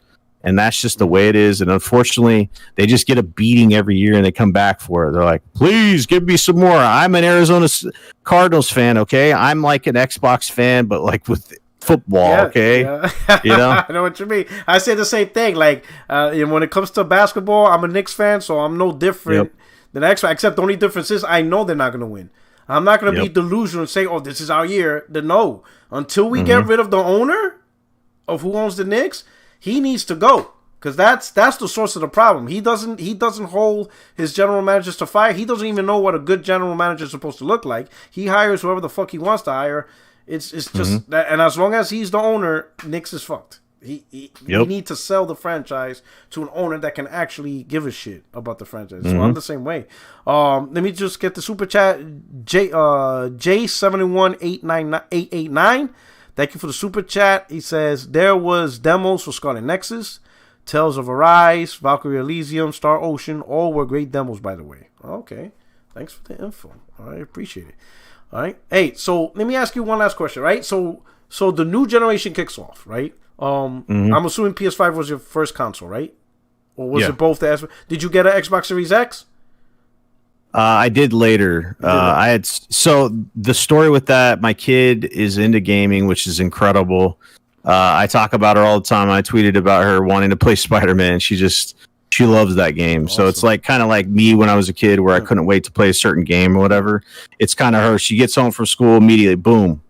Let me play Spider-Man, give me, and it's just cool to see that. But with the Xbox Series X, I had hopes for Halo, right? They're putting these promises out, and then Forza Horizon 5 was coming out, and I had some things to trade in to GameStop, so I got a notification that they were selling them. I think I got it the summer later. Okay. And it just and I wanted to play with my kid because she was going to be on with the Xbox One X that I had. All right. So we were going to game share and stuff like that. But come to find out, my kid doesn't really like the stuff that's on Game Pass. She plays Fortnite, which is free. She plays Roblox, which is free, and it's just like, that's on Xbox though. That's on Xbox. It's not on PlayStation. It's true, but I'm not going to be playing Roblox with my kid. You know what I'm saying? So that idea, thought process to be able to play with her for those reasons, it's like I didn't need it. So I do have them both, but PlayStation 5, I got it, and I have a ton of things to say about that and the way it launched and all that other stuff, but. Yeah, those are the consoles that I got in that order, Okay, with both launching at what's your opinion? Like how so far as an end of a 2-year review between your PS5 and Xbox Series X, what opinions do you have on that so far? 2 years, so they both launched in November 2020. Now that is December 2022. What's your opinion on how things are going so far? Not so much the future, just at this point, going back, how you think both consoles and the companies that made them handled it. So it's a tough time that they had to navigate through was the pandemic, right? So I give props to both companies or whatever. But the one thing that I won't give them a pass on is the way that they sold 8K and they try to push that shit and they put it on the chip and Stadia was launching. They all promised that bullshit. I don't know and why it's like either. They have to have a reason for the general masses to buy these consoles, so they pick these buzzwords and these just things that they attach themselves to. So there's an interview with Major Nelson. It was before the Xbox One launched, and this dude was talking about 4K capabilities on the Xbox One back in 2013. Oh, I remember. So it's just what they do. They pick these things that are never going to be a part of the system. It's never going to be something that's mainstay, and they attach it to their selling points. They're like ray tracing. It's the wave of the future. What was and it? It's just like hardware dedicated. Yeah, hardware 24 T-flops or some shit. Exactly. Like, what the fuck? Full RDNA 2. That was a huge narrative. It was man, I was all kinds of shit that they were promising, and I think it was Guapzilla that posted the Unreal Engine 5 demo that they put out on the PlayStation 5 and stuff like that. And these consoles are extremely capable, but PlayStation went back on their stances on generations, and Lion Jim Ryan, he did his thing, and GT7 was supposed to be a next gen only title. They went back on that. They walked it back. Yeah, they did. They walked that so one it's back, just, It's just a lot of promises from both sides, but more of Xbox is the fact that they had the balls to release a console with no games, and it sold. It was a perfect storm for them, because if there was no FOMO going on, if it was like complete supply, they wouldn't have fucking sold that many consoles. It was because everybody was at home. They're getting fucking stimulus checks. There's FOMO going on. People couldn't get a PlayStation 5, so they're like, fuck, let's get some kind of a next gen console. Let's pick up this S or whatever. And they got tricked into buying an Xbox Series S because that's the major seller for that console anyway. So it's just like, from the promises from the graphical or any of that standpoint is just not been met in general because of the cross-gen shit. And even the next-gen only titles that came out or about to come out, I haven't even been too impressed with. Yeah. Forspoken is next-gen only. Gotham Knights is next-gen only. And it's just like, I look at those games, especially Gotham Knights or whatever it is, and I was just like, meh, this shit looks... I mean, the Arkham games back in the day look better. So it's just like, I don't think a lot of companies are delivering from that standpoint. I think Sony's doing the best because it's their, from a first party standpoint, it's easier to optimize on a closed platform. That's why we all talk about it. From a game standpoint, I think Sony has just fucking killed it, dude. And I think a lot of us take it for granted. Like, look at the first year. Look at the... to Demon Souls, Spider-Man, Demon Souls, that's fucking the remake, and they did a beautiful job, man. They were not lazy. It was gorgeous, man. That game was gorgeous. Miles Morales was amazing. And then Ratchet and Clank, Rift Apart, Returnal. I'm saying Returnal so far was my game of the year of 2021. Awesome. Yeah. My God, I cannot sell that game enough. I understand because it's made by Housemarque, didn't have the big budget marketing, but I'm telling you, play that game. It's fucking amazing, man. It's just Returnal. I couldn't talk. All right, so to give you perspective, my save file got deleted at like 20 hours in or something. What? Because of the bugs that they were dealing with. They're patching the games, and then I was like 20 hours in. I was fucking loving the game. And then I get in there and I can't load my game up. I go to like the forums, I go to Twitter, I start tweeting Housemarque, and I was like, what the fuck is going on? And they try to tell you some kind of a thing that you're supposed to do to save it. I couldn't save it. So I had the decision at that time. It's like, well, give up, cut your losses and move on. Or you could start from the beginning. And then I did that and I played it and I got the platinum, which was extremely hard. Because it's like, the relics or whatever you have to find, they change. It was such a pain in the ass. That's why I didn't do it, man, because I can't. It's fucking. It was horrible, dude. It was horrible. Collectathon trophies is very difficult for me. Yeah, I get tired. Yeah. Like, I don't have the patience. But the fact that the world changes and you have to be in certain worlds to get it. Oh man, it was such a pain in the ass. Yeah, I was like, I can't do it. When I finally found the last one, because it was like. I looked backwards and I finally found I was just like, holy fuck. I was so relieved to be done with it because I was like, holy shit, let's go. Yeah. But yeah, like if you look at that, it's just people sleep on that game because it doesn't meet the standards, but such a fucking good game. And like I talk about this plenty of times because it's like the cherry on top of the sundaes, the Sifus of the world, the Kena Bridge of Spirits. Oh, amazing games too. All these indie games that they're tying up, exclusive third-party deals. I think PlayStation's kind of, I don't know, stumbled a little bit with that because they had Deathloop, which I think was overrated in general because it was like a media darling. Yeah. It didn't really sell that much, and then they had Ghostwire Tokyo, which was just like meh. You know what I'm saying? Like I didn't even play it. I don't know many people that bought it. So, but from a game standpoint, shit. Insane. It's like PlayStation's been doing this thing where it'd be like really good year and then kind of a little bit of a dip ever since from like 2018. So then 19 was a little bit of a down year because you had Death Stranding and Days Gone, right? Days Gone. And then 2020 was a killer year. Yeah. And then 21 was a little bit of a dip. And then 22, we saw it this year with God of War. And Horizon Forbidden West, we got Gran Turismo. This year is insane. So it's just like you look at these trends, and I think they'll probably follow that because looking forward, it's going to be a crazy year. But we'll see what happens. I mean, if they could put out Final Fantasy 16 and Spider-Man doesn't get a delay, it probably won't follow that trend. It'll probably be like 2023 is even better. So and there's still rumors of factions potentially.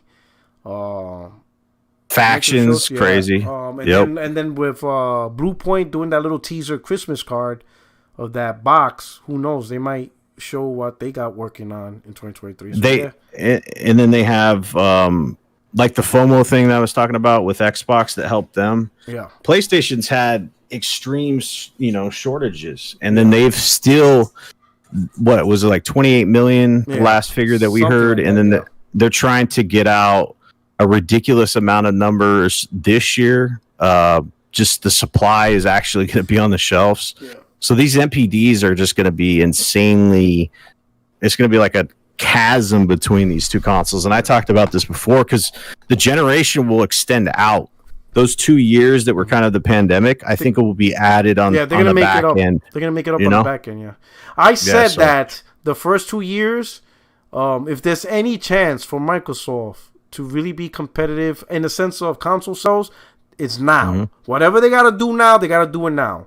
Because there's nothing Sony can do with the issues they're going through in manufacturing the PS5. They can only sell what they can make. And this is the time to close that gap and really be neck and neck with them. And Microsoft just wasn't able to do it. And I'm like, the brand is in trouble.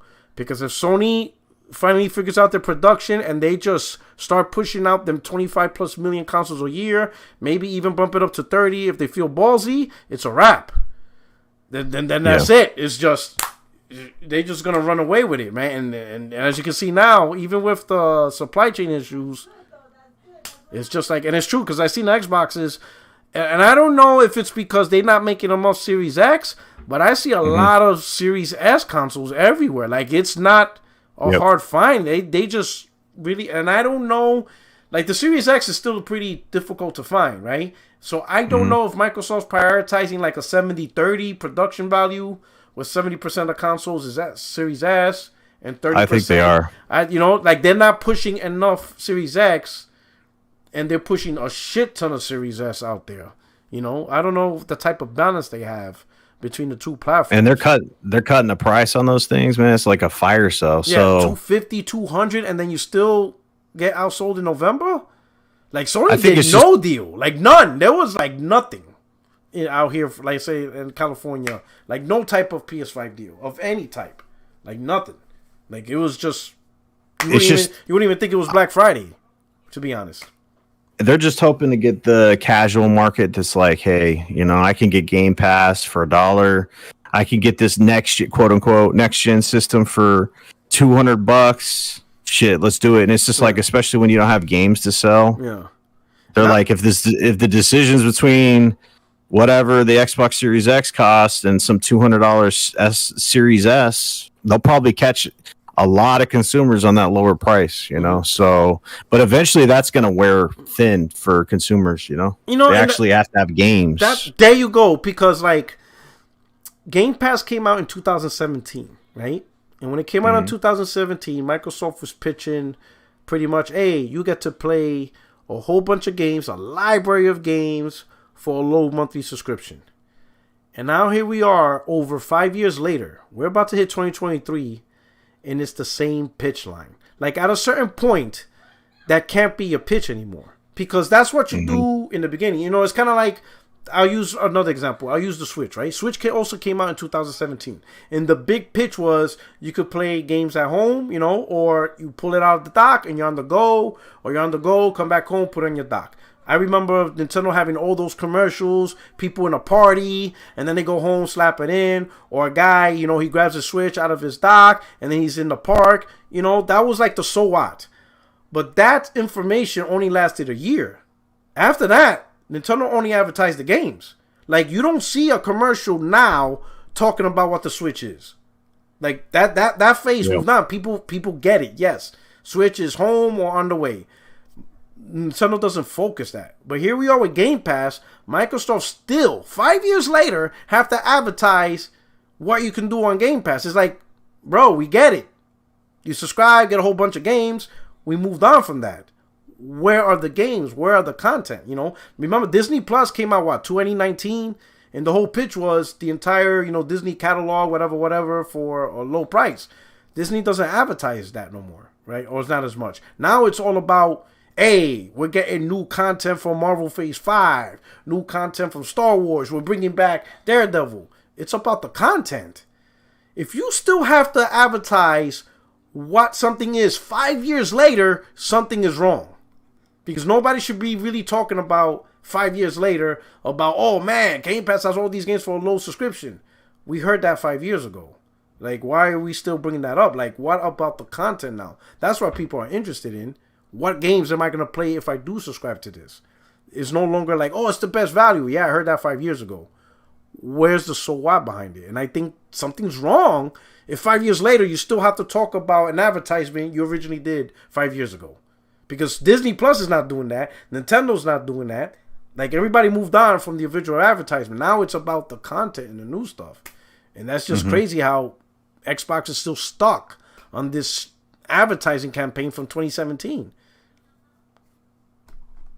Yeah, I don't know, man. Do you think Starfield's gonna move the meter, for them? So here's the thing. So I personally enjoy. I love Elder Scrolls. I love Elder Scrolls. That was funny because a lot of these guys were going at me with the Bethesda purchase, and I said it didn't bother me because I always had the attitude I'll go where the games go, right? But what's funny is a lot of guys that went at me over this, they didn't even play Elder Scrolls. I'm like, bro, don't talk to me. I showed them my PSN. Hell, I beat, Fallout 3, all the DLC. I beat Fallout 4, all the DLC. I beat, Elder Scrolls Oblivion with all the DLC. I beat New Vegas, all the DLC. I beat Skyrim, all the DLC. And I had that shit on my profile. I'm like, yo, if you don't match what I did, don't talk to me about Bethesda. Because you guys are just talking shit, right?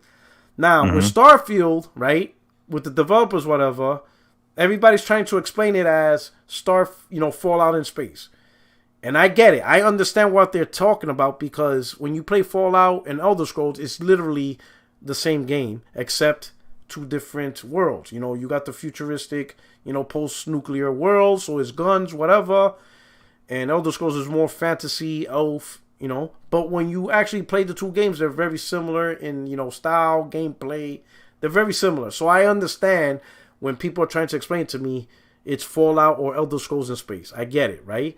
But the question is the execution. Because I have a feeling that it's not going to be Fallout in space or like a unique game. It's just going to feel like Fallout, except you're on a planet. And I'm concerned about that, right? Because then it's just like, this is just Fallout with space aesthetics, right? It could potentially be a big hit, because Fallout and Elder Scrolls is very successful because, they have a unique formula of just do what you want, go anywhere, and they do a great job of it, right? The only thing I think that might be an issue with the game is because we're just entering a new, I ain't gonna say new, but there's a different standard with this gen, right? So now gamers want 60 frames, right? They want less buggy games and stuff like that. And I think if Starfield comes out locked at 30, they don't provide a performance option. If there's a shit ton of bugs, I think it will get destroyed. Because like we talked about, it was a different time early in the PS4 gen and 360 gen as compared to now. Gamers are a lot more critical now than ever. Like a game like how Elder Scrolls or Fallout launched, that shit wouldn't survive today. These games, and that's why they're called Bethesda. So I think Todd Howard, is very, I think he's very in tune to how gamers are today, and I think that's why he wanted his game delayed so he could get it more polished, whatever. Because if his game comes out buggy like most Bethesda games do, it's gonna get hit hard. Because I don't think gamers are gonna be as lenient as in the past. And then if the game's locked at 30, well, you saw Gotham Knights, how that reaction was. Yeah. People, in my opinion, you got to release. Fine, you can't get a game at 60 frames, then do the performance option. Even if you have to drop it down to 1440p, checkerboarding, doesn't matter. If somebody wants to prioritize frames over resolution, let them. If you don't have the bells and whistles, fidelity mode at 30 frames, for the graphics guys. But for the guys who want 60 frames no matter what, I think a lot of gamers will be fine like at checkerboard 1440p or checkerboard 1080p, whatever, but give them the frames. And I think more developers have to recognize that, You release a game locked at 30 with no option, you're going to get some blowback. You're going to get some heat. You're going to catch some heat no matter what. Yeah. Now, here's a question. I don't know if Starfield is gonna get people to jump on Game Pass. Because that's really what it's all about. Like, grow the subscription, right? I don't know if it's gonna grow the subscription by a lot, because in my opinion, majority of the people that's gonna play Starfield is already on Game Pass, right? You know what I mean? Like, I don't see a lot of people be like, "Oh, I'm gonna wait till Starfield, shows up so I can subscribe to Game Pass." I think those people who are waiting to subscribe for Game Pass to play Starfield are the ones that are only gonna do it for a month. Like the guys who finesse the system. You'll subscribe to Game Pass, beat the game, and then unsubscribe so you don't get auto renewal. I think those guys are still around, but those guys aren't long-term Game Pass subscribers. They're just taking advantage of a game and be like, "Oh shit, Game Pass is $15. Yeah, I'll play this game for $15, beat it, and then unsubscribe." Then the finessers. But I think the people who are generally into Game Pass, I think they're already on it, and the only new growth would come from the guys who are buying an Xbox for the first time. I think that's where the growth is going to come. Yeah, my personal opinion, I think it's going to move some subscriptions. I think mainly people that want to buy this game like yourself. Probably, there's a lot of them out there on PC that are going to want to own the game because of mod support in the future and all this other stuff. But I think that ultimately this game will probably be the swan song for Xbox as like, the console. Hey, let's get console exclusives, because ultimately that's what screwed the Activision deal for them at this point. Is they made the acquisition of Bethesda and to appease their console players, which is a minority for them at this point, because they have been focusing on PC. Phil talked about it stagnating on console and all that. To throw them a bone, they said, "Hey, we're getting Starfield exclusively for the Xbox." It's like, and then everybody lost their mind on that. Exclusives were bad, and then they're back to being good.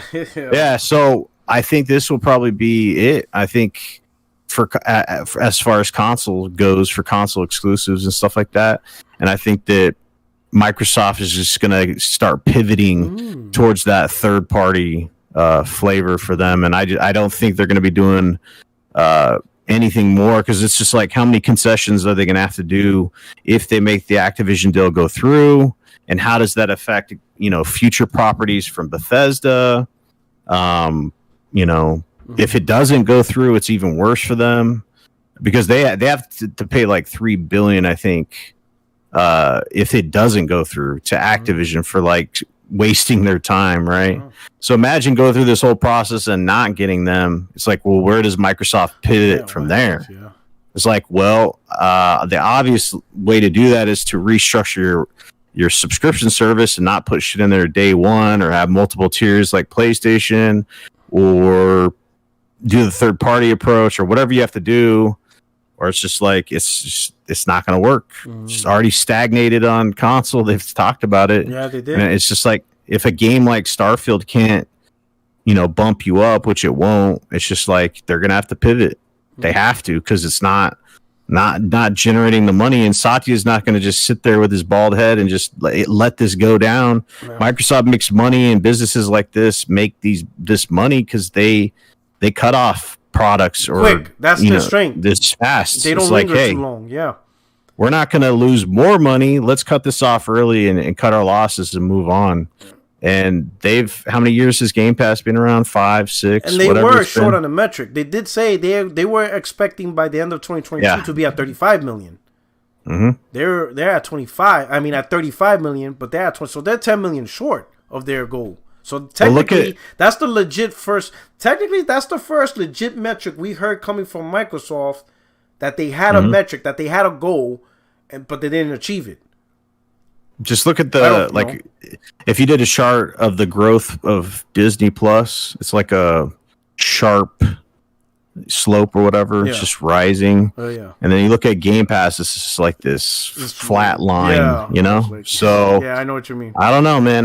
The growth chart ain't looking up for that service to me, and it's like, if Starfield can't save you, you're probably toast. You're cooked, man. Here's a question, a final thing to close off the show.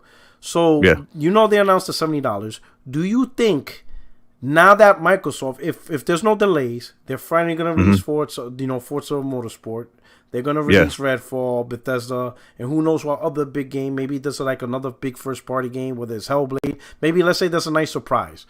But do you think they're going to raise the price of Game Pass before they launch these games? Now that they're finally coming, do you think Microsoft would take the opportunity to say, hey, the games are coming, they're on time, but Game Pass will no longer, Game Pass Ultimate will no longer be $15, will be $17 or $17.99, whatever. Do you think Microsoft will raise the price of Game Pass this year prior to the release of, at least at a minimum, prior to the release of Starfield? Let's say they'll let Redfall, Forza fall under the $15 a month model, but Starfield, no, right before it, boom, $17.99 or something like that. Do you think they might do that? I know they. I mean, I don't know if the timeline lines up, but the only reason, because people were saying this, using it as ammunition against Sony, like the anti-consumer Sony. Yeah. Oh man, they're doing $70 games, blah blah blah, and it's like Microsoft's so pro-consumer, their games have not gone up in cost. It's like, you ain't got what are they selling? I mean, what are you gonna increase your price of no games? Just like 70 times 0 is still 0. They've already pulled the rabbit out of the hat of selling a next-gen console with no games. It's just like, you can't raise the prices or whatever. And then they pick their spot. They're like, well, I mean, let's pull the Band-Aid off right now. People will forget about it. They don't buy games anyway. So they're gonna hear this message and be like, well, it doesn't really affect me because Game Pass, I don't care because Game Pass. And it's just like, they hooked them line and sinker. Boom, you get them into the service, you get them to accustomed to that subscription price. And what do we see with like everything else? I got a message from Disney Plus. They're raising their prices, and it's just like every 2 seconds, like boom, up. Yeah, so it's like Netflix raised their price like $20. I'm like, holy shit! It's like, you don't think that they're gonna follow that. It's like, I get that Microsoft's just eating losses at this point, but eventually, it's just like the game prices. Don't trick yourself into thinking any of these companies, PlayStation included, give a fuck about like pro-consumer moves. They're trying to think about the bottom line and how much money we can make without pissing our consumer base off, so where we lose money. So it's like Microsoft's like, okay, well, let's get this price raise for the games that they don't buy out of the way. And then I mean, you have an actual game that's going to move units. Oh, we're raising the price $4 or whatever it is, $5, a small increment, and then it's just like Disney. Hey, we raised it $2, and then you get a message 3 months later. Oh, we're raising another $3, and before you know it, you're like 2 years later, it's $10 more. Cable was cheaper. All of this stuff was supposed to save money, and now we're back to the point where we're paying just as much as when we had cable. At least cable was consolidated. I didn't have to memorize 5 different passwords on 5 different accounts. It's the analogy of boiling a frog. You don't throw a frog into boiling water because it just won't do it. You just slowly crank that dial up when the frog's in there, and before they know it, they're boiled, right? So that's just the way it is. These companies aren't going to just do, hey, we're going to throw out a $20 price tag. It's like Disney Plus. Why did they launch their service so low? I think it was like $8 at launch, or even cheaper than that. It's like, well, they didn't have the content. It's like, once you start building that content or whatever, let's raise our prices, and then before you know it, it's like you said, more expensive than cable, which was the reason why everybody cut their services to begin with. So that's the biggest issue that we're going to run into, is because everything's a subscription service right now. It's money's tight for a lot of people, and it's just like, there's subscription services out there at the gas station for like sodas and shit, or coffee, or it's just so. Taco Bell, right? Man. Didn't they try to pull a subscription service, get like 2 tacos per month? Or some weird shit. I'm like, what? You just come in there and like, you're like, everybody's jumping on board of it, man. Like, what? Subscription tacos. Oh, what a real world. But hey, Salty, thank you so much. Please let everybody in the panel know where they can find you, the content you're producing, where, and stuff like that would be truly appreciated. Please let them know. Yo, fortunately, we caught the good side of the calendar because sometimes it's like because Thursday night is when we do TSGP, so like we're already going head to head with Thursday night football, and then they do the game awards. Oh my god, yeah. And depending on when these holidays line up, especially with Christmas, I usually get the short end of the stick. But this year, we're clear, all right? So 22nd, we're gonna have a pod. 29, we're gonna have a pod, nice. And we're just gonna go run it into the new year with podcasts, all right? Nice. So we're gonna be doing that, trying to be putting content out, even with the dog shit news that's out there, lack of news. So, I don't do it like these other channels that put out 2 videos a day or whatever. I put out videos when I feel like the content meets the standard. So unfortunately, the reason why there's gaps is because it's like I'm not doing a video on this shit. So we'll see what happens. I think that's it. You can follow me on Twitter. Okay. Every Thursday at what time? Shore Gaming. 8 p.m. Eastern. 8 p.m. Eastern. Yep. Saltiest Game. So that's it. All right, brother. Hey, I truly appreciate it, man. Thank you so much. You're welcome to this channel anytime. I gave you podcast guest rights, so now you don't have to be in a waiting room. So today you were a guest.